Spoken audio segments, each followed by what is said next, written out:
The content provided in this episode is not intended to constitute apocalypse advice. All subject matter regarding security illumination and warding off psychic wolves is for general informational purposes only. Listener discretion is advised.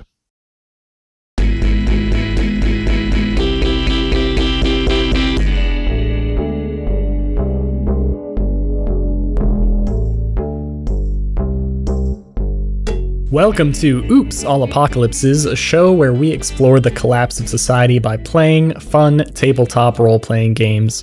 I'm your host, Stu Masterson, and I'm joined with a couple of my good friends. Hey everyone, I'm Brady, and I play Book McReady, a super smart sleuth who leans on his friends and his trusty cane to get through all sorts of scrapes. And I'm Jacob. I'm playing Ocean, a gentle giant who has recently become acquainted with electroshock therapy.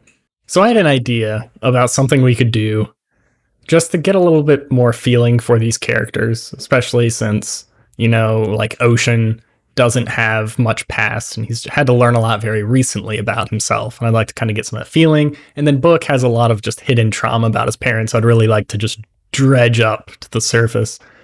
So there's a few years ago, there's this thing that kind of went around the internet a lot about a series of questions that you could ask anyone and you would just fall in love because these questions were so personal and detailed that it really would drive people to just fall in love with each other. So I think we should start going through a couple of these questions at the beginning of each episode. Maybe one an episode. Maybe this will be terrible and we won't go further than a single first one that we're going to do right now. But I think we could really learn a lot about Book and Ocean by making them fall in love. They did already cuddle last time. That was pretty cute. We did. A lot of sexual tension in the last episode. Between Book and the Wolves, I assume you mean. Yes, Book and the God. Wolves. Okay, so this is a list of 36 questions that a bunch of nerd psychologists came up with because they are the best at defining what love is. And the first one of this list of 36 is, given the choice of anyone in the world, whom would you want as a dinner guest? And I'd like to hear Ocean's answer first. For Ocean, he don't remember much about his past, but one thing he does know is that he really likes Avril Lavigne. Of course. Who doesn't? Which is, I imagine, probably just some of the songs he had on this MP3 player he found, and he's just been listening to it. And I feel like he would love to have a dinner date with Avril Lavigne. Everyone would love to have a dinner. With that moody, angsty music. Yeah, her music just goes right to Ocean's heart. I get that entirely. Especially songs like Skater Boy. He is a skater boy. Deep and down. We're going to see him later, boy. And that good Hello Kitty song that became popular 10 years after. I forgot about the damn Hello Kitty song. So good. And Book, how about you? I'm gonna kind of take this from a different angle, and I'm gonna say Hitler so that I could kill him. Oh shit. So Book really hates Hitler. I guess we know who Hitler is in the post-apocalyptic world that we're in right now. I'm kidding. Book would hyper think about it, and he'd eventually realize that this isn't like a time travel situation. There's no guarantee that he'd be preventing any atrocities. So he's going to be super selfish and think about his parents a lot. And then realize he can probably only have one, and he doesn't want to pick favorites, so he's going to say Callista, his crush, who probably doesn't want to have dinner with him. He can already. That's so sad. He basically already has dinner with her. It was sitting at the soggy noodle. He has dinner, but this time her. I was about to say, this time she's an active participant in the dinner date, rather than just serving the food. That's very sad. But we did learn that you can't choose favorites with your parents, so that's something. Your possibly dead parents. Yeah, I feel like he overthinks things too much to really make that kind of split second decision. Yeah. Okay, so that's beautiful. And I just after all this, I've realized that the intention of these questions is to ask them to your partner and get a deeper connection with them. And I'm the one asking each of these characters these questions to you, so I'm going to fall in love with both of these characters. Oh, it's so sweet. Which is not what I wanted to do at all, because I may have to kill you. I've already Sometimes tried. too, the biggest form of love is to set something free. That's true. Whatever. Permanently. from life permanently. Whatever Kevin Conroy says in the first Superman, the only Superman movie, to get Henry Cavill to let him die in a tornado. That was the dumbest movie. I think no one I've saw seen that in movie. a long Oh, time. apparently both of you saw that movie. I did see that movie. I saw that movie in theaters because I was very excited because I was a sucker and I fell for the marketing where they were trying to trick people into thinking it was a Christopher Nolan movie. Because they had all over executive producer Christopher Nolan. Dumb little me did not realize executive producers have nothing to do with the movie, whatever, besides paying for it. Yeah, they got some cash on the line, but Yep. That's pretty much it. And then that stupid tornado scene, just, oh my God. Just get in the damn car. Like, why couldn't he have gotten in the car? Listen, but we know that Zack Snyder and Christopher Nolan had at least one conversation before the movie because Christian Bale wasn't in it. Oh, God. Damn it. You ruined my joke where I was going to say, I really like Christopher Nolan. I would love to see him make a superhero movie. Listen, Batman... He could probably do a good job. Batman definitely murdered Ra's al Ghul with the train, and Superman absolutely murdered both his father and Zod. One through complacency and the other through literal neck snapping. I was about to say one through literal murder. Yeah. One was voluntary manslaughter, I reckon. Like his dad, that's voluntary manslaughter. He watched it happen. Yeah. I think we've talked about 8 different movies on this podcast, and I don't think I've seen a single one of them. Are you serious? You haven't seen Man of Steel? You know what we should do? We should have a Mystery Science Theater style thing where we just sit down with Stu and watch a movie and commentate over so the whole many thing. movies. I've seen like every movie, but not the 8 very popular ones that we've talked about. You've seen the Batman movies, haven't you? With like Batman Begins? Yes, I have seen. I've seen Batman Begins once. Okay. I've seen The Dark Knight a couple times, and I've seen The Dark Knight Rises, I think, once. That's about right. It's good. Batman Begins is really quite good. Like I feel like it falls under the shadow. I liked Batman Begins. It falls under the shadow of The Dark Knight, but it's on it. It has legs. It's pretty good. I think Batman Begins is better than Dark Knight Rises. Definitely. But I would say I might like it. I think it might be a more enjoyable Batman experience than The Dark Knight. Like The Dark Knight is a better movie, but Batman Begins is a better Batman movie. I can see that. I would agree with you if the entire time Ra's al Ghul spoke like Bane, then I would agree with you. Batman has very little. He has very little agency in The Dark Knight. Yeah, because he's just a man chasing a car, chasing a dog, chasing another man, flipping a coin. That's all the movies. And then he runs away. Then he's like, my job here's done.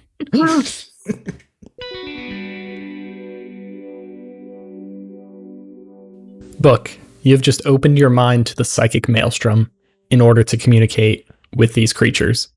The psychic maelstrom is kind of always in the back of your mind, just kind of this fuzziness on the edges that you can ignore most of the time, or most people can ignore it most of the time. But anytime your mind drifts too far, it just kind of grows and you feel it more. And everyone knows that if they want to, they can just kind of give in to the psychic maelstrom. And that's what you've decided to do. Yeah, I just let the back of my skull cap fall off and let that brain slip out into the void. Beautiful. Give me that roll. Oh, I rolled an 8.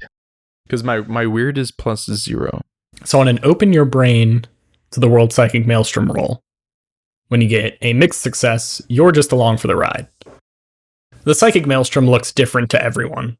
What do you think it would be like for Book? Okay, so I'm picturing the psychic maelstrom as the ever-present Eye of Sauron. Because you're a huge nerd. Because I'm a massive dork. Has Book read Lord of the Rings? Yes, he has. He read the original Hobbit, because somehow a book from 1937 landed in his lap. Then he read the updated Hobbit, and then he read the Lord of the Rings and the Silmarillion, which I haven't read, so I can't reference. Okay, so then you're in a very Frodo with the ring on situation, where everything is kind of slowed down and wavy and really weird. and you make a lot of O faces. And Orgasm faces. yes. That was one of our drinking rules in our Lord of the Rings drinking games, was every time Frodo makes an O face, you take a drink. Behind these wolves this whole time, there's this beaming, huge light just shining towards you. Not completely identical to the Eye of Sauron, but very similar. There's this bright, shining light, roughly eye-shaped, piercing through you. Sounds fun. You look up, and you see these strange creatures. You had just seen their eyes, a whole pack of them, staring almost through Ocean into you. Ocean, what do you do when Book says to you to not let him get eaten by these creatures that you can't see or you have not seen yet? You see him just kind of staring like just over your shoulder with this just set gaze, and he says this to you. How would you react? I was like, Book, what do you mean? Book? Book? And I'm going to look around, try and see if I can figure out what he is talking about here. Okay. When you say his name, he doesn't react right now. But as you turn a little bit to try to look over your shoulder in the direction that he seems to be staring, Book, you see Ocean. His eyes kind of just mist over, and he slumps forward, falling almost all the way to the ground. He kind of catches himself. And I'm going to trigger one of your visions. Oh, shit. Right now. I'm going to go back and forth between your guys' weird-ass visions. Getting them all out of the way at once. Okay, so I'm going to go with an unfathomable labyrinth of underground chambers, ancient and arched. Beautiful. And I'm going to go with people chained. That's what I'm happy there. Ooh. Shit. Okay. Book, you see, as he starts looking around, his eyes just kind of get misty and a little white, and he slumps down, catching himself barely, but just out of reflex. And you see him looking just dazed and confused and just staring through the ground as these large creatures move closer to you. As you've opened your mind, they feel this communication reaching towards them. And the one in the front, these creatures, I have intentionally not described them very clearly. They are wolf-like in some way. They're these large bestial shapes walking on four legs, but their heads are just kind of clouded in darkness. You cannot make out any features except these pair of eyes on each of them that is just dark and piercing, that catches any little bit of light and reflects it towards you. But you see one in the front stepping closer, and it slowly lifts itself up onto its hind legs, almost impossible from the gravity. You see this thing should be falling over, how it's just slowly pulling up its front legs and walking towards you. And you're just frozen. You try to move, you can't. And its mouth, maybe, whatever, this dark cloud starts opening up wider and wider, wider than any mouth should be able to open, until it snaps backward. And you see a very humanoid face actually kind of peer out from it. You can't make out many features of it. You just see those same eyes you saw on this wolf-like creature, except kind of larger and more peering, just staring at you. And it looks down.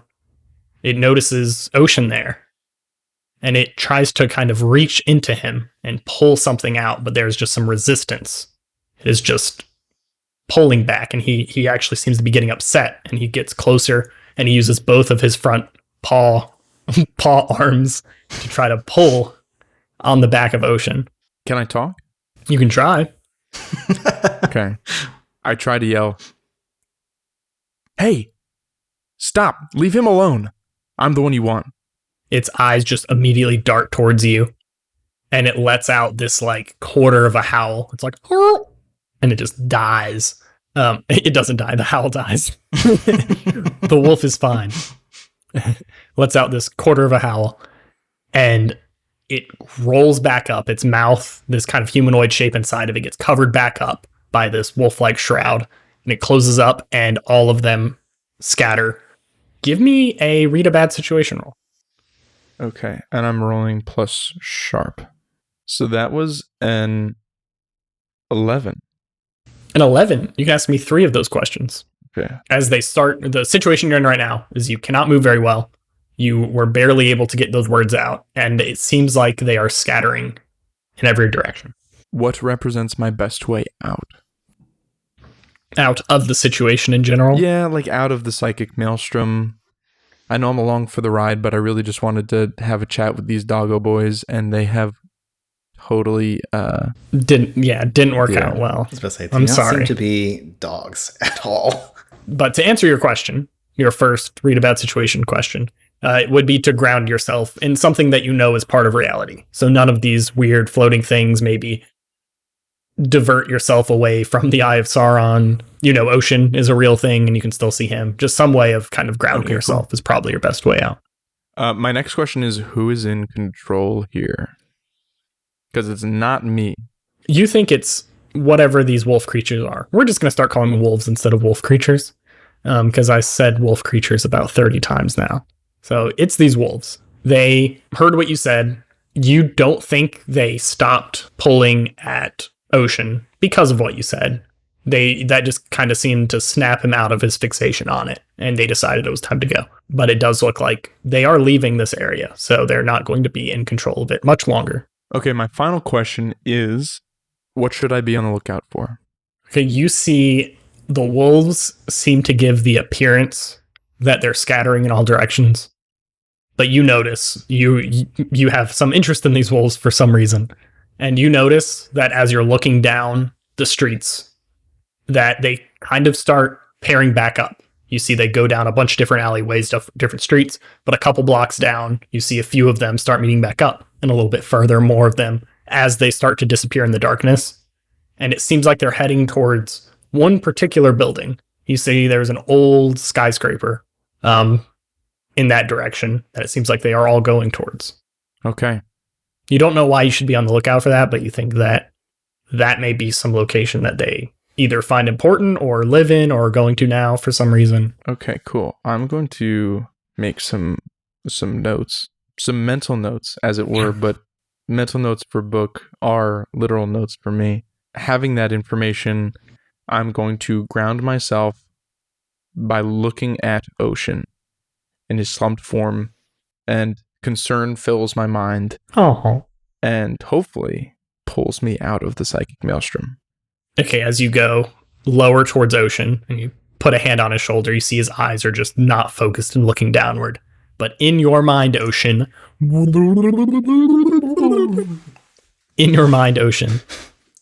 you see darkness. You're not dead yet, don't worry. Okay, I need to write this down. You see just darkness. It's almost as if your eyes slowly adjust, and you notice you are in the center of a small cavern with several winding tunnels leading out of the main chamber.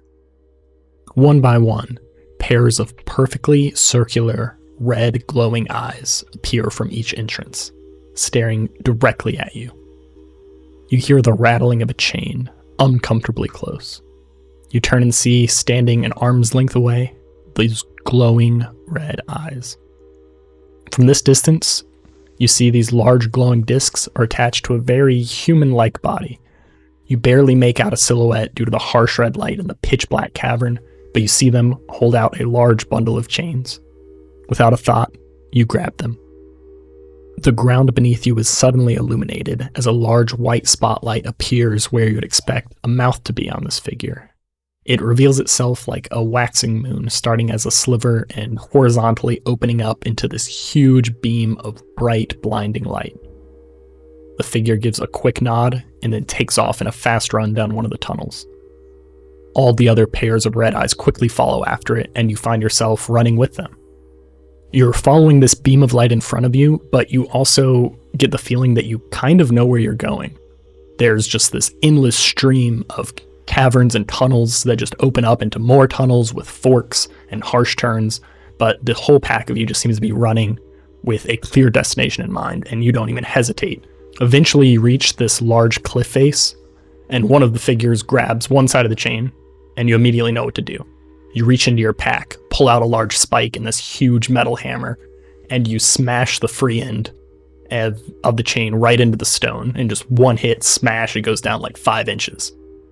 The figures then start scurrying down the cliff face with a almost concerning dexterity. Every few seconds you hear this echoing plunk as the leading figure uses some sort of gun-like object that shoots a bar of rebar like directly into the cliff face. The chain is strung along this bar after bar, and one by one, all of the figures descend across the cliff face. Shortly after, the last pair of red eyes slides down the chain, your spike flies out of the ground. But you quickly grab that chain and you feel the metal wrenching against your fingers, pinching, like when you're holding a swing set too tight. And you feel a few hundred pounds of weight attempting to drag their one thing keeping them alive away. But you hold on and you reposition that spike and drive it in even deeper. The one closest to you looks up with those huge red eyes staring directly into you. And you think you hear just a quiet, nervous chuckle. And then you feel Book's touch on your shoulder and you get pulled forward. And you're back on the ground in the darkness. Sits up and is like breaking out in cold sweats and just like looking around in a panic. Ocean, are you all right? He's like, what just happened? Where are we? You had like a seizure of some kind. You collapsed and fell over. I think this is probably the first time Ocean's had a vision. I was about to ask that. I was about to say, I don't think this has ever happened to him before.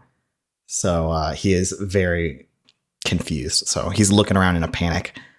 Did you see this creature with the spotlight mouth? It was looking. Where is it? Where'd it go? I saw maybe literally the opposite of a creature with a spotlight mouth. It was like a wolf dude, but the wolf head kind of folded back and there was a guy underneath, but he wasn't a guy. And they were like kind of fucking with you. They were trying to get at something, and I tried to scare them off, but I don't think it worked. They just gave up and ran away. They went that way towards that big building. So I think you look over your shoulder and lightning strikes. There's no lightning under here. I was about to say, it's like, whoa, if whoa. enough static electricity builds up on the top surface of the cave, you could totally expect some static electricity, some little zips and zaps somewhere. And we know for sure we have a source of static electricity here. It's the chemistry between Ocean and I. But Ocean's gonna kind of like his breathing slows down, and he's gonna look around. It's like, what? Wait, was I asleep? What happened? I don't know. I remember looking for you. You told me not to let you get eaten by wolves or something like that, and so I stepped outside, and that's when I saw the creature and the spotlights, and I don't understand. Seems like we've got a lot to unpack, but I feel like we should either. Do you want to try to get some rest, or do you want to get moving? This place is kind of creeping me out. I don't think I can get any more rest. All right. He like puts his hand on his heart, and he just feels start going thump thump thump thump thump thump thump. All right, you take a seat and catch your breath. I'm gonna grab our stuff, grab our spotlight, and I guess let's get a move on. All right, Ocean sits down, kind of steadies himself, and just kind of looks around the area.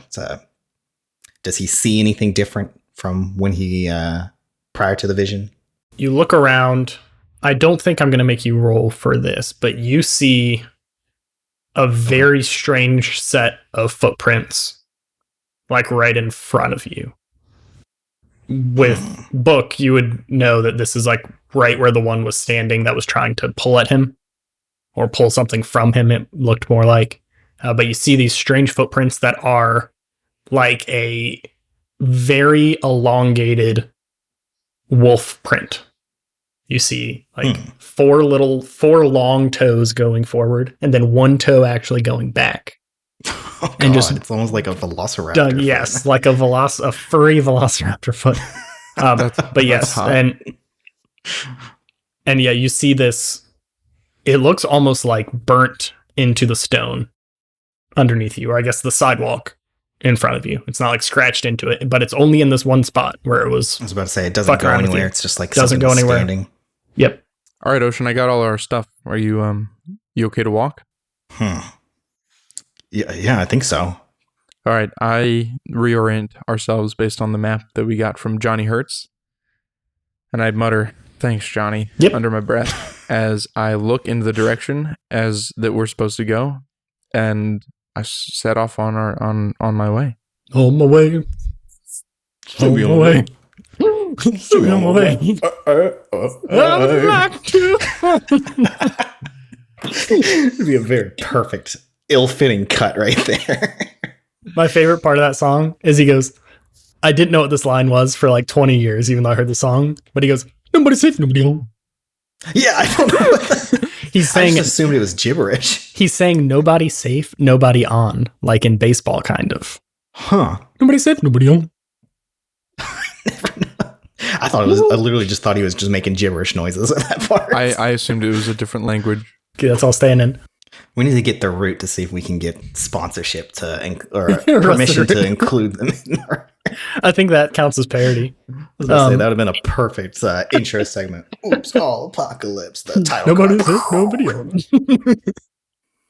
Just to know the really slow minor key cover. I'd be like, nobody's safe, nobody on. Oh my god! I'm looking that up right now to see if there's an edgy cover. You pack up your bags. You have everything. You got your spotlight, seems to still be in good working order. Batteries still function. I did turn it off to conserve that battery. You see ahead as you start heading back out. You see the result of a roll Ocean made quite a long time ago. The area that I described as a kill box that would be perfect for an ambush and something you should look out for as you move forward. What is a little bit different now is now that it's become nighttime, since you guys took a little break, tried to get some sleep, set up camp, and then had some horrific visions, you see that it is something that is being monitored. You see there is someone in one of the windows up high that seems to have some sort of weapon with a flashlight on it that they're shining down in the street below. So it is being monitored, but it doesn't look like it is in a particularly sneaky way. He's not trying to hide. This dude is making his presence known, but watching the street beneath him. So you can see him well before he sees you. But we don't know who he's associated with. No idea. Do we know the name of the group we're trying to reach? You're trying to get to... It's a group run by someone named Crandall, is all you know. That's what Johnny Hertz told you. Okay. And is this kill box, it's not quite where we're trying to get to, right? It's on the way still? Yes, it's on the way. Looking at the map, is there a way around this kill box to get to the area that we're at, or do we essentially have to go through it? The map is not super detailed. If you recall, I described it like a Zeus map. Yeah. And Really crappy. this was kind of a reference point to get you where you're going. You think you could, like, it's certainly feasible to try to navigate around this and meet back up in the direction it's going. But this is the main path that he had drawn for you. I am wondering if we should turn on our flashlight, kind of declare ourselves and just walk through and see what happens. I mean, if he's making his presence known, I don't think he's just gonna shoot us outright. I don't think. Sounds like he's just like standing guard his whole watch. So I hope that he doesn't have 30 people backing him up. But I mean, they're probably hidden somewhere. yeah. You guys got any way you could get a closer look at him from a distance? Like, do you have any binoculars or telescopes? Or Would you have let us bring something from his junkyard? if it's something that you would normally bring with you on a scouting run, you can just say you have it. I honestly think it would make sense to have some kind of thing like a spot, like a telescope or a set of binoculars for at least Ocean to carry around for when he's going on scavenging, just to spot things out in the different distance. I was thinking like a 40 times scope on Book's cane. Like, like a red dot scope. I was thinking maybe built into the handle of Ocean's shovel, we just put two lenses on either end of it's like one of those hollow handles. Oh, that would be cool. Like I gotta come. Oh, okay. I'm visioning it now. We got like a little telescopic kind of lens on one side of the shovel. The other side of the shovel, we have a compass taped to it. But then you wouldn't be able to see through it. It's on like the bottom. So here's the pole. For Here's the everybody shovel listening, Jacob is moving his hands in a very descriptive manner. Yeah. So we've got the spade. We got the shovel, the spade head, Mm-hmm. the shaft, Yeah. the handle. Wow. the meatus. Parts. So we got right up here taped a compass. right down here. I got to take maybe a binocular or something that we can hold the shovel up like that, like a telescope to spy through. And then we flip it over and we can see the easiest thing to get would probably be like a shitty rifle scope, like one that someone would buy for their BB gun at Walmart. Totally. Yeah. You could probably get that on there if you like that aesthetic at all, or if you want to Just go even imagine a jankier. tactical shovel. I just thought it'd be cool Yes. for him to be like holding the shaft of the shovel and looking through the handle, you know? I see what Because you're they're saying. often hollow. You know? Oh, That would be good yeah. for like a magnifying glass. I don't know for a telescope. I get You what could you're saying You now. could put a lens on either side. I mean, that's all a telescope is. It's like a PVC Or not pipe. a telescope. That's all. That is Yeah. the shovel. It's got a lens through it. So I'm completely fine with whatever janky bullshit you're about to describe your shovel as having or being able to do, but all of this is going to be potential downsides for your shovel, where That's true. if you whack the shit out of someone, that's I think something it that doesn't make could much break. sense for him to have a shovel with a telescope attached to it. Yeah, maybe you just have like a little bird watching Yeah. spotter thing. No, okay, we took about all that back and we just have all of cute that little is, little I was binoculars. just saying fun things. I actually had and now that I understand what you're saying, I really like that idea. But I would like my shovel not to be broken Just always roll over a tin and it won't break. because I'm very good at that. That's such an easy mixed success. Is you hit the shit out of them, your scope goes flying. the top of the compass, you see spin to south, even though you know that's not right. Yeah, I think Ocean would definitely have at least like a range finding set of binoculars. Nothing too large, kind of like what you'd use for like bird watching that he's probably scrounged around, that he keeps on him to just survey areas before he goes and scavenges. I think that would make sense if you would agree to that, Stu. Yeah, and I think I definitely have a magnifying glass, but this is definitely way out of focus. Yeah, a little too far from the magnifying glass. What if the magnifying glass was in the handle of the shovel? We're going circling right back around. I do want to clarify though. I didn't mean like Okay. through the shaft of the shovel. I meant like Yeah, we figured the it part out. that you grab is usually hollow. Yeah. So just looking through that. Yeah, so you'd be like, Yeah. you do this. Right? Okay. I was thinking you meant through the shaft. No, I knew I that did Jacob not have did not that correct it. mental image. Okay, I understand now. Yeah, I think that's completely reasonable that you would have something like that. So yeah, you pull that out, you can get a little bit closer view of him. Yeah. This guy, he seems to have a pretty shitty like SMG that has a very fancy scope and a very fancy light on it that is providing this flashlight, this barrel light. I don't know anything about guns. This is a bad game for me to DM. It's still a flashlight. Yeah. I reckon. If Call of Duty has anything to say Okay, about yeah, we it. can use your Call of Duty expertise. And the flashlight on the end is very fancy. It seems like he has a really good scope. You see, he's not particularly diligent. He's actually just kind of like leaning forward on his elbows. SMG is around his neck on a strap, and the flashlight's just facing downwards where it needs to go. And he's like smoking a cigarette, just kind of watching down, but not like, oh, there's someone coming to get us. It just seems like this is probably his job, is to watch this area. Yeah, I'm getting distinct Crandall vibes. I mean, like, if he's got fancy shit, he's definitely... Yeah, he is a warlord, right? Yeah, well, not according to Johnny Hertz, because he would never send us into a dangerous situation like that. Oh, I thought he specifically mentioned to us that he was a local small time warlord or something. Like I think he did say Crandall was a small time warlord. Yes, yeah, so it makes sense for that. Cool. like a war knave. So yeah, so Johnny Hertz clearly does not have any qualms with throwing us to our potential demises. Let's just shoot him. I don't have a gun. Neither of you have a gun. I don't have a gun. You should ask the wolves for guns. Well, that ends that plan. I have a cane. Oh, what if I kind of like... What if we were like, hey man, do you see any wolves around here? Do you see any smoke wolves? We could always announce that we're here to trade with Crandall. We're like, hey, we were told that. Yeah, but what if he's like Crandall's competitor, or he's just like a lone wolf, just staking out, like stealing from people that move through the area? That's true. I mean, that's pretty much what Johnny Hurt said that Crandall does. So I feel like they're pretty good odds that this guy is a Crandall dude, Yeah. a Crandallman, as one would say.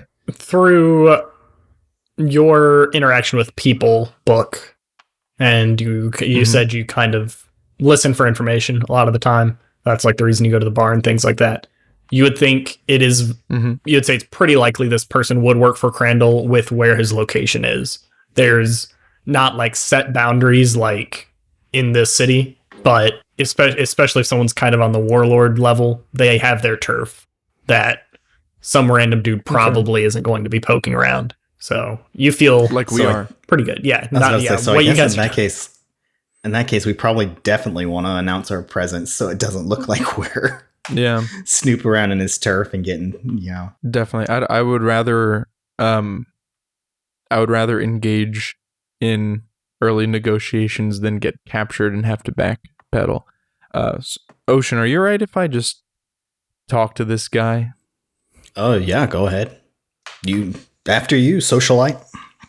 Okay, so I flash our spotlight in his general direction, and I call up and I just say, "Hey, how's it go? How are you? Hey, how are you?" And I say exactly that. Smooth one. How do you flash the light? Is it just like on off? Just yeah, exactly. About what distance are you trying to be at for this? So how far? Let me ask. How far off the ground is he? He's second floor. Okay, so that's like maybe 20 feet. Yeah, less than that. Yeah. Okay. All right. So I'm going to say we're going to stand back like maybe 40, 50 feet so that the hypotenuse is like 60 feet. Okay. Sounds good. And you flash him? Say that to him? Hell yeah. I just lift my shirt up, give him a good look. He goes, "Who are you?" I am, I'm Red MacBook. I'm Red MacBook. You see the light, the light, and thus the barrel sweeps towards you and kind of blinds your eyes a little bit as it's pointed directly at you. Hey, who are you? Hi, how are you? Who are you? Well, I think I'm the one asking questions here. What are you doing in this here area? Are you familiar with a Crandall? I'm looking for a Crandall. Yeah, I know Crandall. You got something with Crandall? Oh no! I just I was hoping to talk to him. I'm here sort of just. I'm sure you would love to talk to Crandall. I mean, I don't even have to talk directly with Crandall. I'm looking to make contact. I have some goods that I thought he might be interested in. What you got? I'm not gonna tell you that just yet because I don't want you to shoot me and take it from me. You don't take me as an honorable individual. I can't see right now. My eyes are being blinded by your really awesome flashlight there. What model is that? That's a really slick thing you've got. That's a 1412 Candlebright. Damn, man. I've been working with a 1212. Not a real thing. I've been working with a 1212 my whole life, and gosh, you get way more lumens out of that baby. Yep, the damn it, I was about to say Scoville units. That's not right. That's hot sauce. I just said lumens, Stu. The candle power in this bad boy? No, it's candle power. The candle power in this bad boy. Candle watts? Candle watts. I think that's right. I like candle watts a lot. I think I'm we should. pretty sure that's a real thing. This baby's got a lot of candle watts in it. Just as an aside, out of character, I was really trying to start out with like a Columbo situation where he was like underestimating me, and then I completely abandoned it. So we'll see how this goes. I got a little concern at the beginning, but I think you recovered nicely. Oh wait, it's even cooler. It's candle power. This thing's got a lot of candle power. You seem you do seem pretty knowledgeable about that tech. So why don't you come down here and take a look at what you got and see if maybe Crandall would be interested in any of it. Oh man, coming down there sounds pretty dangerous. You'd have to make a pretty good convince me roll to do that. Well, hear me out. We are unarmed, so you are in very little danger, except for those wolves running around. Shit, I shouldn't have said that. Okay. What wolves? You been seeing some wolves? I might be on LSD. Who's to say? Book, I think we're losing him. You gotta tell me if you've been seeing wolves. You see, his light does start sweeping in other places. It goes off you for a second, and your eyes kind of refocus for the darkness. All right. I just saw some glowy eyes. That's it. I didn't see anything in particular, but they're a long way off. They were over yonder at that big skyscraper in the distance. So I think we're pretty safe. We're We're pretty far away. Give me a sway someone roll. You got it, boss. All right, and I am cool +2. So that fuck. That was a 6. Yeah, man, that sounds like a good idea. I can come down there, check out what you got, or I can stay right here and you come a little bit closer and you put what you got on the ground, and I'll let you know if it's worthy of Crandall's time. Can Book attempt to assist in this situation to improve that success by coming in, or Ocean, I mean, Yeah. being like, whoa, look, man, we're not trying to start a fuss or anything like that. I promise. We have only good intentions. You got to understand from our position, you being up there, us being down there, you got a gun. We don't have a gun. We have things we want to trade. We don't know what you have. Just makes us worried. We just don't want to get in a situation where you're thinking that we could potentially be a threat. Give me a help someone roll. Okay, and I have +3 history with the book, so I like my odds. Okay, that's a 10. 10, that means you get +1 history, which I believe rolls you over. Whoops back down to 1 now, right? Yes, and we have to hear a secret from Book. Book also you get +1 history Oh, cool. with Ocean. That's really fun. And we get an experience for that? Yes, well, for you because you rolled over, you get 1 experience. Okay. So I have to tell Ocean a secret. My secret is that Book was never taught how to tie his shoes in like any real way. So he just does square knots. And like every night before he goes to bed, he has to like fight those square knots because he's also like really fastidious. So he's cranking those knots tight. And then every night has to like get out like a sewing needle or something to try to pull them, to wedge them apart. Did you just find like a knot book on square knots one time, and that's the only knot you know? Like there was like a sailor's guide to like bowline knots and all kinds of stuff, half hitches, clove hitches, and square knots. And he was like, none of these seem really effective for what I need, except for maybe this square knot thing. So here we go. That's a really good secret. That's really funny and really sad when you think about it. Yeah, I'm picturing like Really sad if you think too long. I'm picturing like as they were kind of like walking through, or maybe when they went to lay down for the afternoon, Book went to take his shoes off and was fighting those knots, and then just gave up and took a nap in his shoes. Ocean just watched the whole time and was like, what in tarnation is this? That's a good secret. I like it. But that helped someone pushed you up to a mixed success. So this guy goes, okay, how about this? You put any weapons you got on the ground in front of you, and you keep your hands up, and I'll come down there. Does this count? And I hold up the cane. Yeah, put that down too. Okay, I put down the cane and I take 2 steps back. Ocean puts down his shovel and takes 2 steps back. He looks at the weapons you guys put down, and he's like, is that really all you got? Yeah, like I said, we are no threat to you. We are just trying to do some business. I mean, like, I have a pocket knife, but I kind of figured you'd be able to handle that. Given Yeah, that no, man, everybody's got a knife. That's cool. Now you stay right there. And he disappears for a second. Keep your hands up. Stay not moving. Okay, hands up. And he comes out the bottom floor with his gun still pointed at Book. But pretty shortly, he redirects it at Ocean because Ocean looks like a much bigger threat. I was about to say, he's probably And he's towers like, over the guy. okay, yeah, you were like kind of in the shadows before, and Book was clearly in front. Then he sees you. Little and he's does like, he know that a book has a book about Krav Maga. I'm telling you, ever since he told me about that one improvement, the moment I get 6 experience, I'm taking the one where he counts as 2 people in a fight. You count as a small gang in a fight. A small gang, yeah. So he comes out, and he comes a little closer, and he kicks your cane a little further away. He actually does not move the shovel. He's like, that's not a good weapon.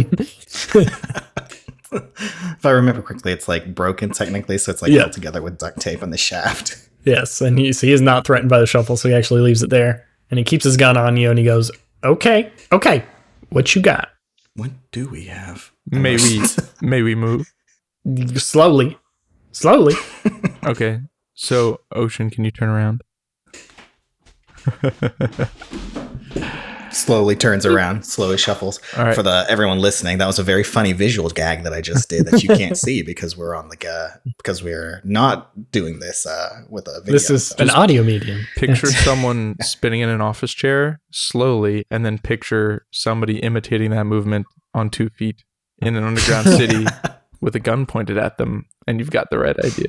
So I'm gonna turn around, Okay. and I guess I'll put my back towards you because I think that's probably where the bag is. Yeah. And I'll let you pull out whatever it was that we brought from home. Well, I'm just gonna open the flap and let him take a piece. Got a light. I'll let him take a peek inside, but I don't want to I don't want to remove the item.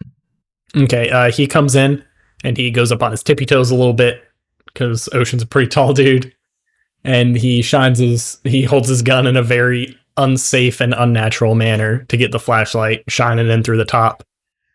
And he looks in and goes, "Shit, that looks complicated. Yeah, looks pretty good to me. Do you know what it does?"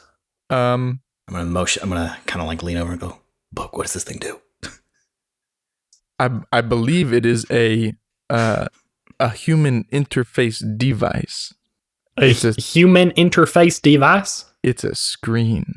That's right. It was a screen. I remember that from listening to our episode. And that's what you're telling him it is? You're just saying it's a A screen? touch screen. I'm bluffing. I have no idea what it is. It looks like some kind of screen, I think is what it was like a monitor, if I remember correctly. And he goes, "Okay, I don't know what a device is, but I think that's something Crandall might be interested in. I think he's got one of the devices, so this might like help finish his collection." Well, there's one thing I know is that the batteries, the device is like 2 steps above the device. Shit, I didn't even know there were B batteries. I know about A and double A and triple A and C and D. I didn't know there were B batteries. You learn new things every day, my friend. Shit, man, you guys some sort of scientists? Far from it, friend. We're just is. Yep. Sometimes. He's a very smart dude. You should see. He can read. Give me an act under pressure roll for that one book. Oh God. Act under fire. Fire. Okay. All right. You're just me talking up by saying he can read improve his chances. yeah. No. Okay. Okay. So it's a 7 + 2, so a 9. A 9. Okay. He looks at you. He kind of squints his eyes at you, and he goes, "Name's Vesuvius. It's nice to meet you." Like the volcano? What the fuck is that? It's a really cool thing. It's a good name. I like your name. Thank you. And he tries to shake your hand. I'll shake his hand. He goes, "I think this is something Crandall might want to take a look at himself. I can bring you to him." Hey, that'd be great. How far? Well, just lead the way. Yeah, you're gonna lead the way. I'm not letting you be behind me. You guys seem like real, what's it called? What's the word I'm looking for? You know, when people they like nerdy dudes. Oh, dorks? Real dorks, maybe? I don't think that's what I'm looking for. Dweebs? Geeks. No. Well No. educated? No, not well educated. Man, I don't know. I'll figure it out later. Okay. But yeah, you guys don't look like too much of a threat with the weapons I've you been got down on to you. pick up my cane. Do you mind if I pat down your friend? Oh, sorry. Go ahead. Whoa, slow down. Not yet. Not My yet. bad, sorry.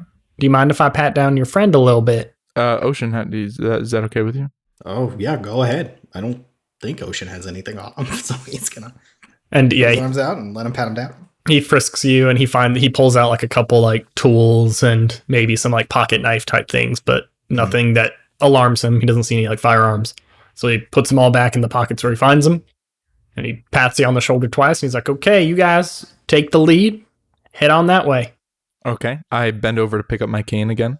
He lets you do it. Okay, cool. Okay. And now I start whistling like Bing Crosby and Danny Kaye.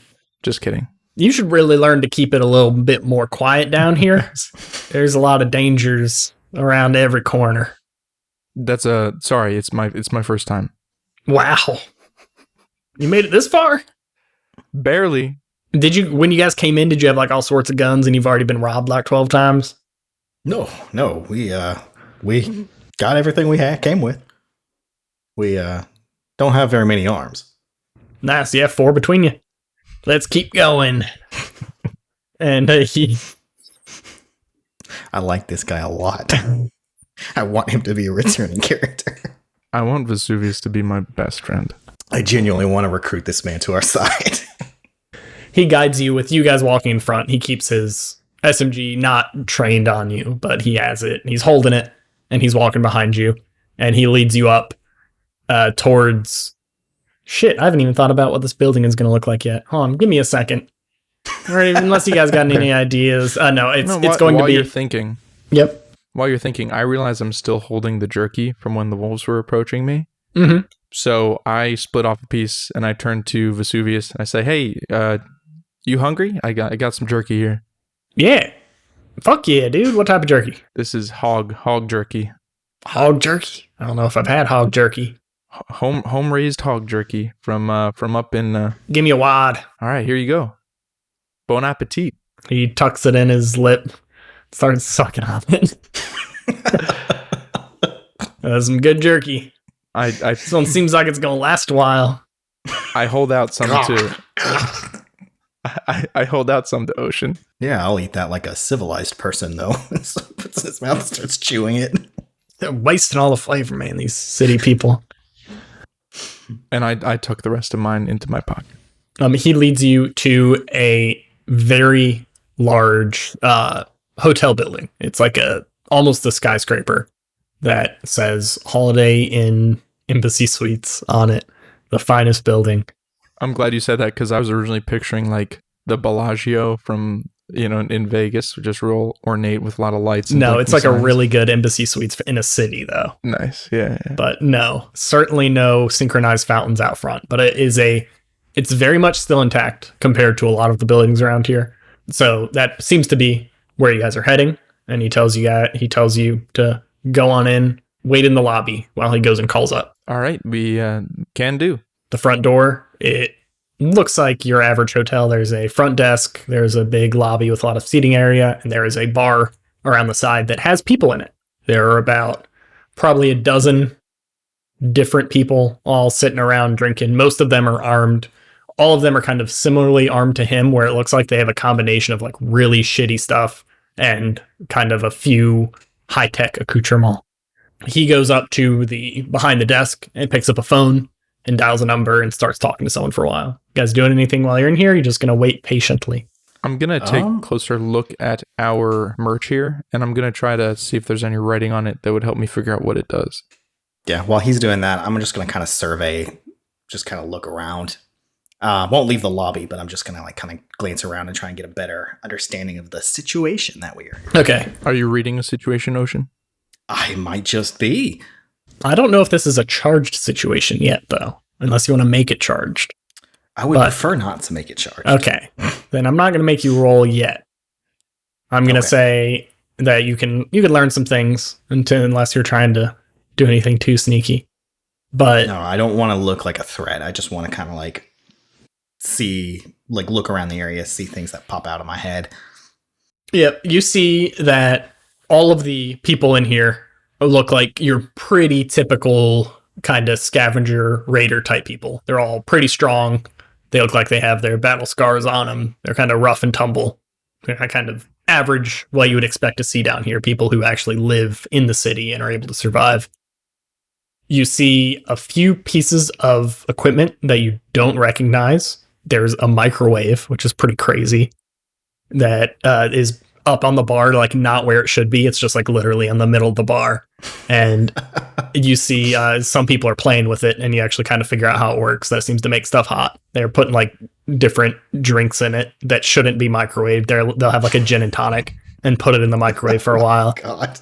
Pull it out and drink it and act all fancy. Is it burned on the inside from someone putting a fork in it? Yes, there are definitely some battle wounds on this microwave. You see a couple other strange things. They have like an air purifier on the ground, just running. You don't know why. They have a connected to some ratty looking hose. They have like a really nice shower head that has like the 20 different options. They can all turn the dials to make it crank perfectly. And they just have it set up in the corner of this lobby.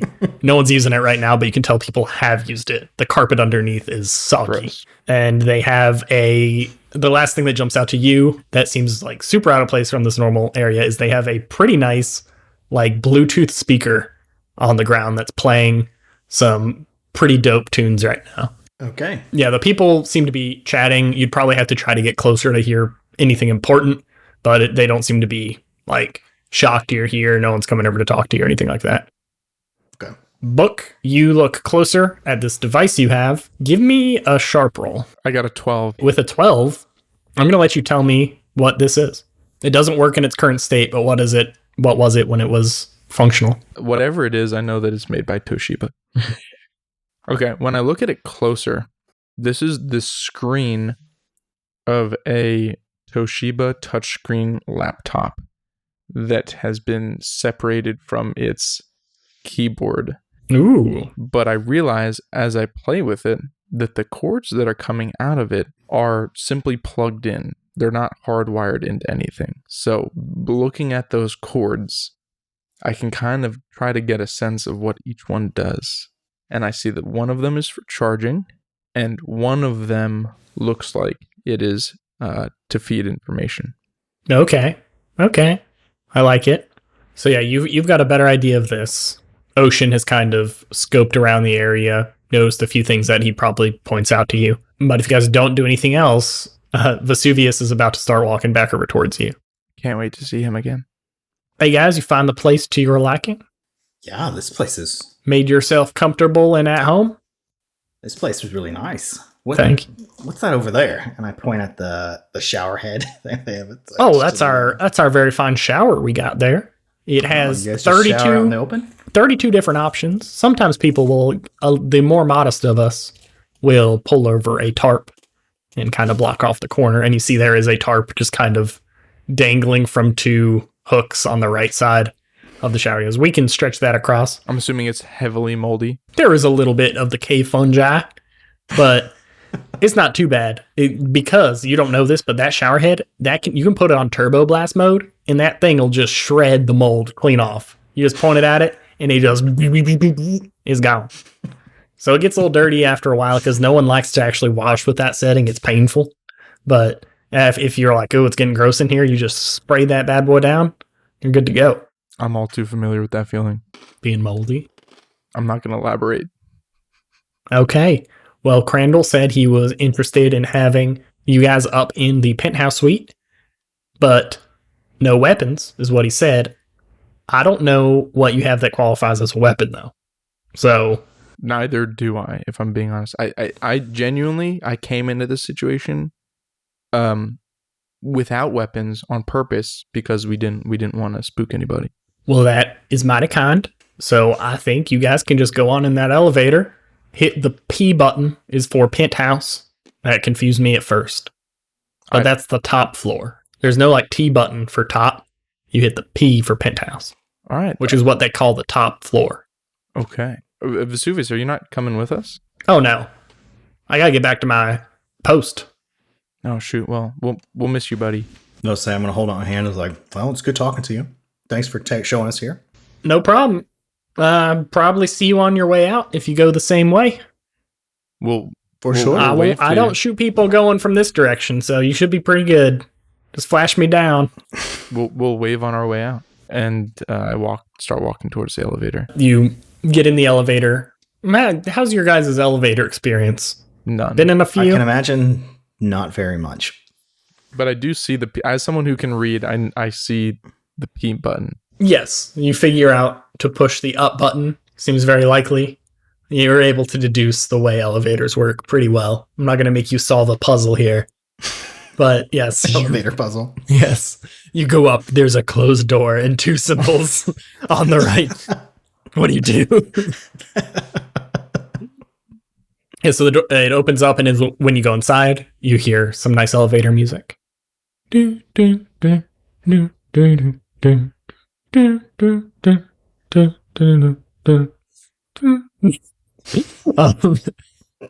you see there's a panel that has a bunch of numbers on it. There's a P, and a bunch of the numbers have tape over the numbers that seem to be don't do these, or they're obscuring them for some reason. You don't know why, but a lot of the rooms have tape.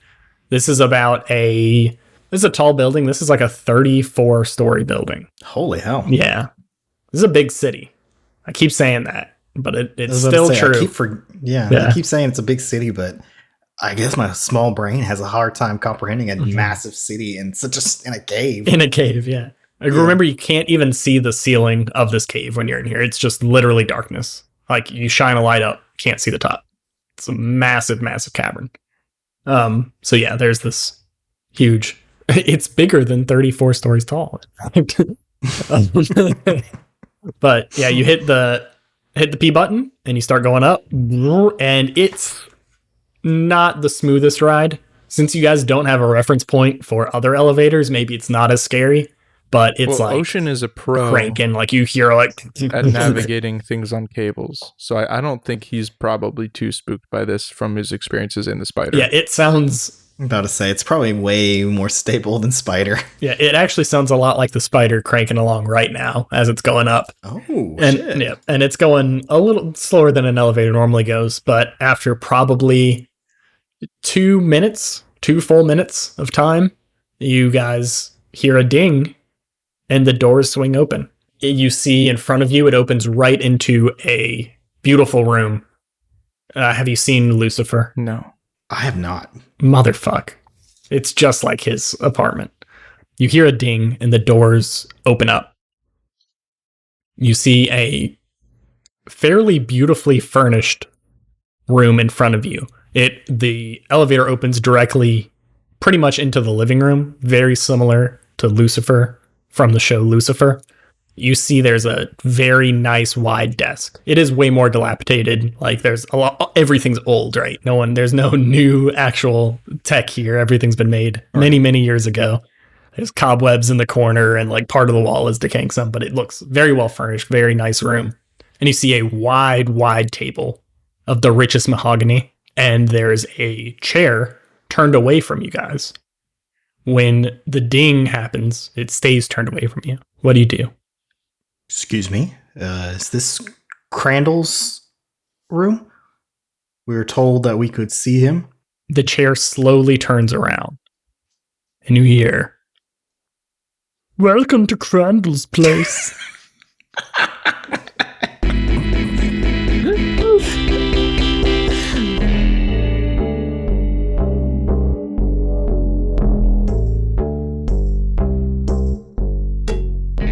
Hey everybody, thank you so much for listening. Sorry about the weird release schedule this last couple of weeks. I hope you enjoyed the bonus episode, but as an extra special bonus, we're getting back on schedule by releasing our next episode, I think tomorrow.